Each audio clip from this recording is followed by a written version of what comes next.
Hello, friends. Okay, so as promised, I'm hopping on to share part two, just about homeschooling. And I'll just have to say, it has to count for something that I got dressed to go exercise, but never actually exercised. Does that count for something? Totally off topic, but I guess, let me know if you ever get dressed to go exercise, but don't actually make it out on your walk or your run or do your workout.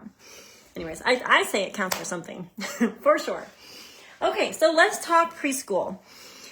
Several of you have asked me questions about this, and I will probably chunk this down into two separate videos because I get windy when I talk about homeschooling, and there's a lot to cover with preschool, and I actually have different pockets around my house, and I can show you those little stations, so to speak. And I have different, I guess, educational and just helpful toys that, not even toys, but just enriching educational things that I have in different parts of my house for working with my preschooler. So I have had 7 preschoolers so far, and I would say I was looking back through some of my resources. So I'm such a nerd, but I actually have like written objectives that I've had for different kids. I talked about this on my last live, but the white paper challenge. So I have specifics that I write down for each kid each year and what I want them to be working on. So when I say like preschool, I'm referring to really anything before they start formal schooling. However, I view home education as starting from birth. And so from when they're infants, you're teaching them from the get-go. And so it's just a progression of, teaching them from when they're babies up until, getting them ready for learning to read, things like that. So I will just share a couple of things that I had jotted down. I actually have pulled this back out of my archives. My sweet friend that was a mentor to me when my kids were little, their church actually has a lot of really helpful resources, and please don't ask me for the link for this because I don't think you can get it unless you actually go to their church. Okay, you have to be quiet while I'm doing this, sorry. Okay, so anyways, I've been refreshing my memory and just my perspective around what's all happening and what to be focusing on in the early years, because they're such formative years. And you may laugh at my, people want to know, what's your curriculum? And as I share, you're going to find out, well, she doesn't really have a formal curriculum in terms of here's where you're going to find links to go order XYZ books. I don't do homeschool pre-K like that. For me, it's a lot of hands-on learning experiences, working right alongside mom. And this little booklet was reminding me of some things, and just in general, I would say the goal in the preschool years, because they're so formative, is that they're learning to respect, they're learning to obey, they're learning to listen attentively, they're learning self-discipline, they're learning to sit and concentrate and focus for a specific period of time. And one of the things I was reading about was how important it is to prepare your child for reading, and starting too young can actually be detrimental, which every kid is ready at a certain point. I understand that, but I wonder now, because I've had a few struggling learners, I've wondered if I haven't done enough prep work to lay the foundation of pre-reading skills and activities, and just especially with boys, it's kind of those focus activities. I look back and maybe it's kind of like potty training. Maybe I started a little too young. If I would have waited a little bit longer, they may have just, it would have clicked faster for them. Who knows? I mean, looking back, sometimes things are clearer, but also every kid learns at their own rate, and some kids are totally ready at age 4, and some are not ready till they're 8, 9, 10 years old. That's legitimately reality. And I know in a norm, a modern school system where everything, everyone has to fit into this box, otherwise you're early or late or behind, which is such a hard model to get out of your brain, especially if you have a kid that's later, I don't want to say slower, but just later on the developmental reading readiness end of things. And I had to remind myself when they're all 18 years old or they're all 35 years old, are we actually going to know who learned to read at age 4 or who didn't really learn or love reading until they were 12? You know what I mean? I just wanted to make sure that there's nothing like functionally wrong with like eye tracking or dyslexia or anything like that with some of my later readers. So it's all a learning curve. But anyways, for us personally, in the pre-K years, the overarching theme is character development, character training, and instilling a love for learning. Also, a huge focus that I have concentrated on is Bible memory.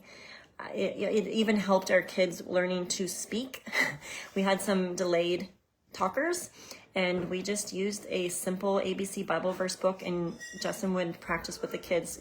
Each word they'd have to repeat after them. And so it was kind of a dual purpose thing where they were learning scripture, but they were also sitting face to face, eye to eye, you know, watching how we formed the words, watching how Dad formed the words, you know, learning to speak fluently and coherently, as well as learning scripture. So Bible memory, huge piece. And it was something I worked on every single day with the kids. I would just, when they were all tiny, and even, you know, as the older ones got bigger and the littler ones came along, I just had a schedule and a little routine for when I did certain things.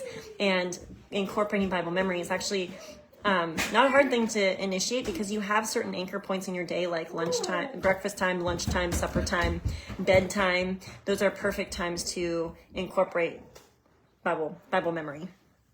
And then another big, huge overarching theme is for them to learn to work and do chores.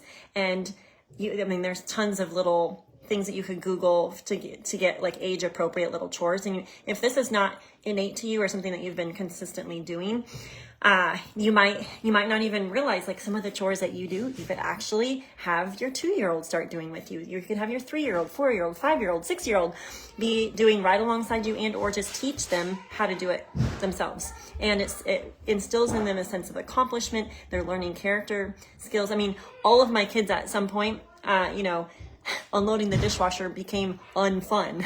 So then it became a chore and it became a discipline. And, you know, it wasn't just I don't want to do this anymore. It was like, well, this is part of how you contribute to our family. And this is one of your jobs that you need to be committed to every single day, every single morning. Actually, now we have dishwasher unloaders that have to unload the dishwasher 2-3 plus times a day, because we only have one dishwasher and a lot of people eating here. So the kids have to learn to help and serve, and that's a good thing. I can't right now. Okay, so a couple of things that will help with pre-reading, and these, like, honestly, I don't do tons of workbooks with my little kids. If they find them fun, and I have done just different things, but honestly, like, it's nothing extensive. It's like the cheap little booklets from Dollar Store. Costco has some fun, like, big activity books that have stickers and things like that. That's, if you want to talk about curriculum, that's what I've used. The Walmart booklets. And those work just fine. They're cheap, they're easy, but it's not the only thing I do. You know, I don't want to bore the kids with reams of worksheets, and there's so many things to be learning hands-on kinesthetically that they can be doing in their preschool years. So to teach reading readiness, one thing to be working on is narration. So tell them a story or read them a story, and then have them tell it back to you. Have them practice doing that. Incorporate that into your day or into your week. Sequencing, and making eye contact as you do that. So sequencing would be like putting things in order, or maybe you're doing flashcards. Actually, pop the flashcards back out, and so we have like animal flashcards, we have number flashcards, we have different things. And so practice sequencing, having them tell you which animals are on the card, and then maybe you put 3 in a row, have them tell you the names, flip them over, and see if they can still tell you what they are.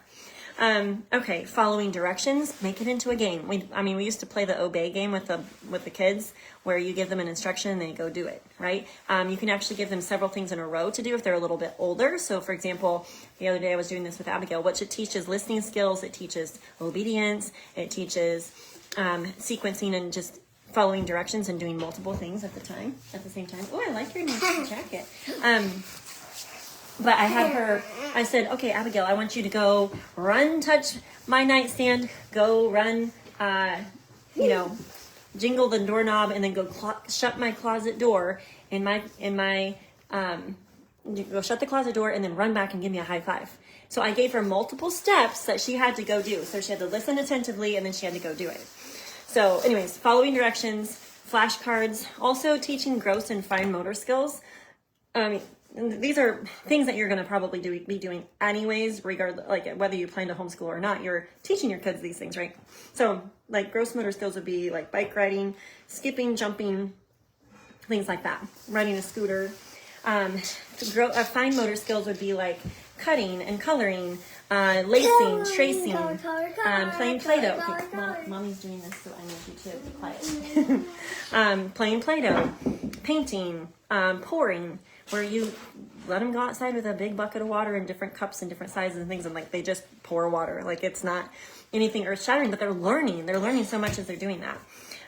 Also, anytime that you're doing, so this is not like for 2-year-olds, but like as they get older, anytime you're counting, you're always doing it with something tactile. So like we're counting the markers, or I use colored dice with dots on them, or I have a big tub of math manipulatives that has like singles and then 2Zs, 3Zs, 4Zs to up to 10s, and then blocks of 100. You guys know what I'm talking about. So you can also like weave so much math in as you're cooking together, as you're measuring things.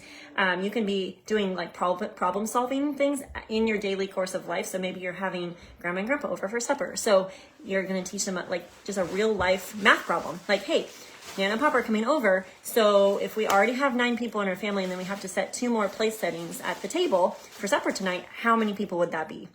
Right? So you see how you can weave those things in so easily.